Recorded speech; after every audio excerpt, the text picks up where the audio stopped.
Hola, ¿cómo están? Hoy es 12 de marzo de 2021. Quiero contar una meditación mezclada con un testimonio. A la mañana estoy siguiendo el método devocional que aconseja Morris Benden, que por lejos fue el método devocional que más le sirvió, que es el de tomar un libro de Elena, de los que escribió ella, no los compilados, que hable de Jesús, él ejemplifica el deseo de todas las gentes, y tomar alguna de las historias donde debajo del título dice los capítulos y versículos de la Biblia en los que está basado ese capítulo. Entonces él primero va y medita esos capítulos y versículos y luego medita o lee el texto inspirado, ¿no? El del espíritu de profecía. El que me tocó hoy era el capítulo 32, el centurión. Entonces comencé a meditar Mateo 8 del 5 al 13 y Lucas 7 del 1 al 17. Lo primero que vi era que en Mateo va directamente el centurión a contactarlo a Jesús. Él no espera que Jesús venga, sino que él va hacia Jesús. Y en Lucas es un poco distinto. En Lucas primero manda a un grupo de judíos que intercedan por él, y esa fue la parte que más me llamó la atención y que Jesús más me remarcó al meditar. Pero luego no va a él, sino que manda amigos, ¿no? Ahora, lo que me sorprende es que el centurión, cuando va el grupo de judíos, yo lo tomo que es cuando otras personas interceden por nosotros, oran por nosotros. Pero fijémonos que los judíos, por así decirlo, oraron mal, porque en realidad los judíos no hicieron un pedido, no abrieron su corazón a Jesús como un amigo, no oraron, citando los méritos de Jesús o pidiéndole algo a Jesús porque Jesús es naturalmente bueno. No, ellos intercedieron tratando de citar los méritos del centurión. Te fundamentamos nuestro pedido porque Él es bueno, y ¿sabes por qué es bueno? Lo fundamentamos porque nos trata bien y porque además Él nos construyó una sinagoga. Entonces ellos intercedieron por el centurión, pero presentaron los méritos del centurión. Es como que nosotros oremos: merezco que hagas tal cosa, ya hice demasiadas obras o tengo suficiente tanque lleno en mi meritocracia para que vos me respondas la oración, ¿no? Que en realidad eso tiene que ver con cómo es el culto pagano. Yo sacrifico o hago cosas para que ese Dios no se aire conmigo, no se enoje conmigo. De la misma manera, trato de tener mérito para que cuando le voy a pedir algo me sea cumplido, porque justifiqué lo hecho, ¿no? Y con Jesús es totalmente al revés. Él no nos da porque nosotros hicimos mérito, sino porque Él es bueno naturalmente. Y me llamó mucho la atención porque ya en el deseado dice, la página 282, el párrafo 2, dice que el centurión se sentía indigno de presentarse ante Jesús y rogó a los ancianos judíos que le pidiesen que sanase a su siervo. Y acá la parte más importante que más me llamó la atención. Pensaba que ellos conocían al gran maestro y sabrían acercarse a él para obtener su favor. Muchas veces podemos pensar y yo lo he visto mucho en algunos relatos en la iglesia o cosas por el estilo, donde dicen: hermano, usted que es un hermano de fe, o hermana, usted que es una hermana que tiene relación con Jesús, ore por mí, pídale por mí. Y está bien, lo puede hacer. Pero tenemos que aprender a orar nosotros mismos por nuestras propias necesidades, más allá de pedir oración intercesora. Porque al fin y al cabo, el que conoce nuestras necesidades, o el que cree conocer lo que necesitamos, el que cree conocer lo que sabemos o no sabemos, somos nosotros. Y vamos a saberlo mucho más que el resto. Entonces los judíos intercedieron. Desde mi punto de vista, mal, porque presentaron para el cumplimiento de esa oración los méritos de el centurión. Igual Jesús no desechó esa oración, porque dice que Jesús continuó el camino hacia donde estaba el centurión. No respondió a la oración todavía, pero estaba encarando para allá.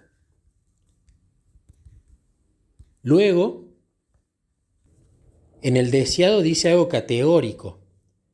Acá en el deseado dice en la página 283, párrafo 2, que los ancianos judíos que recomendaron al centurión a Cristo, o sea, que intercedieron por el centurión, distaban de poseer el espíritu del Evangelio.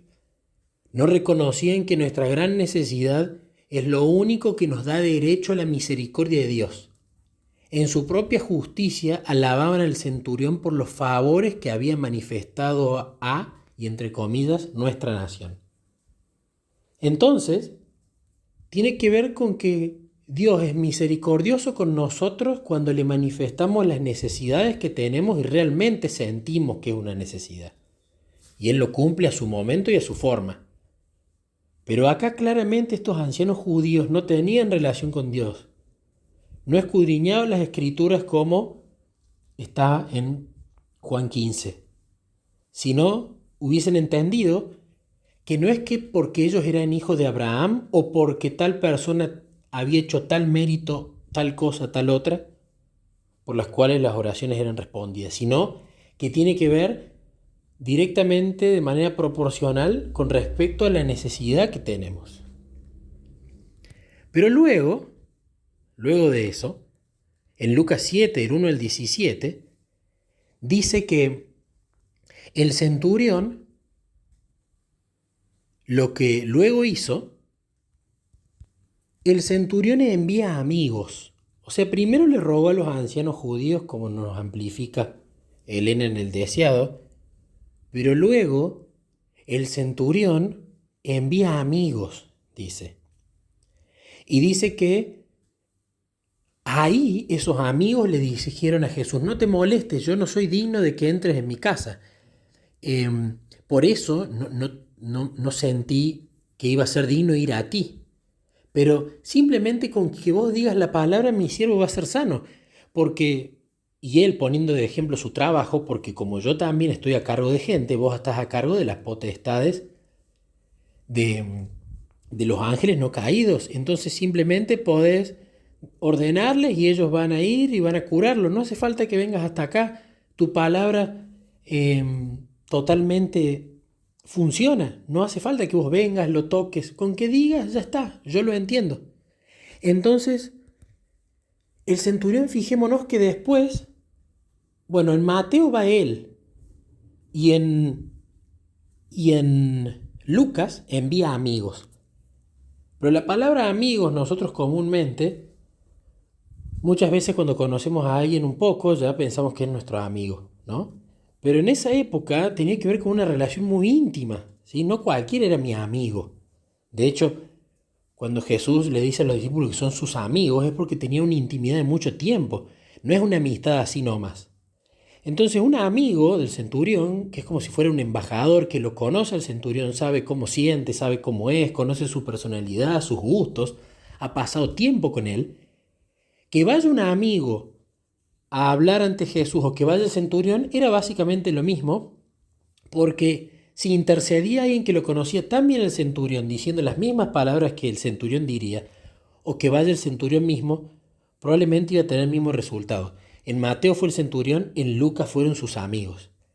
Pero ahí es cuando el centurión, el único mérito que citó es a Jesús. Es más, él dice: yo no tengo ningún mérito. O sea, no hay ningún argumento que yo pueda citarte por el cual vos tengas que curar a este criado, a este esclavo, a este siervo que yo quiero mucho. Pero realmente yo sé que vos lo podés hacer y ni siquiera hace falta que vengas hasta casa. Decís las palabras si querés y listo. Entonces, acá es hermoso porque creo que está la importancia de cómo tenemos que orar. No citar los méritos nuestros, no citar lo mal que la estamos pasando, o no citar lo fieles que estamos siendo, los amigos que somos, sino argumentar como argumentó el centurión. Vos tenés ese poder, vos podés hacerlo si es tu voluntad.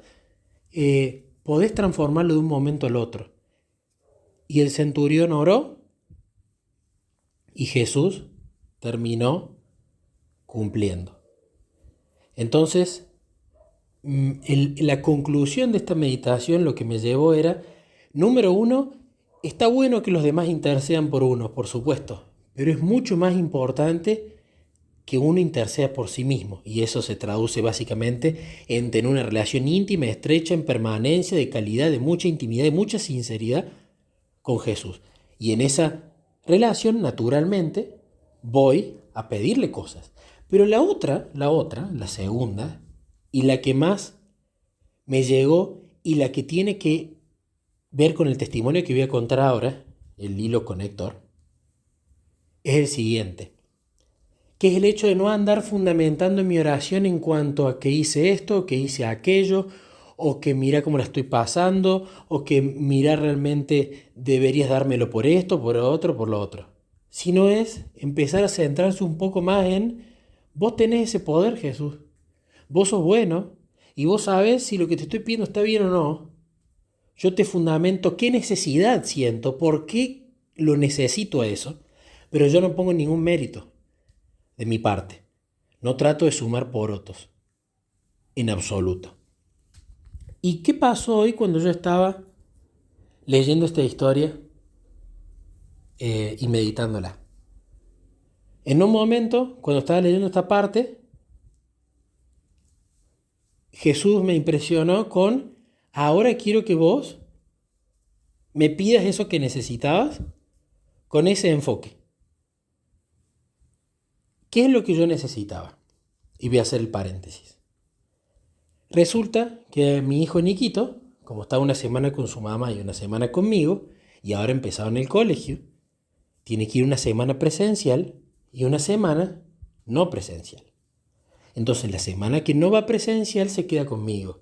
Y la semana que va presencial, como viven cerca del colegio, estaría con su mamá. Pero ¿qué pasa? Cuando nos organizamos con la mamá, era con la confirmación, o la idea, mejor dicho, no había confirmación, de que en su trabajo le iban a dar el permiso, porque la ley la habilita, a que pueda trabajar desde su casa las semanas que su hijo va al colegio, para que pueda llevarlo y buscarlo, y las semanas que no, que pueda ir a la oficina. La cuestión es que no le habían dado el permiso. Y yo en otro momento, como eso lo vería como una falta de control, ¿y cómo vamos a hacer? Pero si vos tenés que ir a trabajar, entonces Nico se tiene que quedar conmigo, entonces yo esas semanas que va presencial tendría que ir muy lejos a llevarlo al colegio y también ir a buscarlo, lo cual sería mucho estrés, sería un lío de organizarme con el trabajo, con él, los gastos. Y entonces cuando esta situación hace ya una semana más o menos vino a mi mente, principio de esta semana, y estuve por entrar en ese piloto automático de hay algo que tengo fuera de control, me empiezo a desesperar, fue cuando agarré y le dije, pero Jesús, vos conocés de antemano que necesitamos organizar esto. Entonces yo te pido que como yo, que soy buen padre con Niquito, que me ocupo de su educación, que lo que quiero es que quede todo bien organizado y que no sea una carga, etcétera, etcétera, te pido que soluciones este problema. Voy a confiar, no me voy a preocupar. Confío en vos, por algo estoy tranquilo y se lo dejé el problema en las manos de él. Iban pasando los días y no había noticias. Yo tampoco preguntaba, pero yo todos los días le decía a Jesús, Jesús, yo estoy plenamente confiado en vos. Sé que vas a obrar, no sé cuándo, no sé cómo, pero yo vuelvo y le empezaba a fundamentar las razones por las cuales me parecía bien que ese pedido tenía que ser cumplido. Pero claro, muchas de esas razones eran fundamentándole con méritos míos. Mirá, es porque yo soy un buen padre, me ocupo de Nico, en realidad quiero que puedas hacer esto por tal cosa. Habían buenas razones, pero muchas otras estaba, creo yo, tratando de convencerlo a Jesús en que merecía que Él haga eso por mí. Y hoy, cuando estaba meditando esto, y medité lo del centurión, el flechazo de la impresión del Espíritu Santo fue muy claro. Y Jesús diciendo, ora por esto, pero de esta manera. Entonces, claro, le digo, tienes razón, Jesús. ¿Qué te tengo que andar diciendo yo? ¿Por qué merezco o no merezco que vos contestes una oración? Vos sos bueno, vos lo amás a Niquito, amás a la mamá de Niquito, me amás a mí, ves que hay una situación. La verdad que vos, de la misma manera que lo hiciste con el centurión, puedes decir una palabra y la mente de las personas del trabajo de la madre de Niquito que estaban organizando esto, puede simplemente darse cuenta que se lo tienen que dar, que es lo que corresponde, y listo. Si vos tan solo con una palabra lo decís, ¿por qué me preocupo? Te lo pido, no cito ningún mérito mío, vos sos bueno con nosotros y te manifiesto esta necesidad y te explico por qué lo necesito. Listo. Fue una oración corta, al pie, muy corta.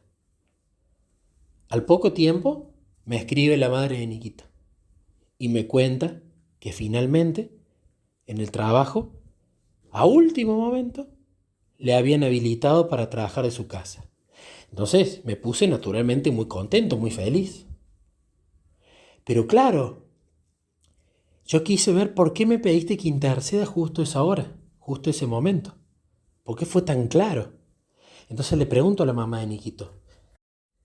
Le pregunto, vos cuando me avisaste, ¿cuánto hace que lo sabías? ¿Lo sabías desde hoy o de otro día?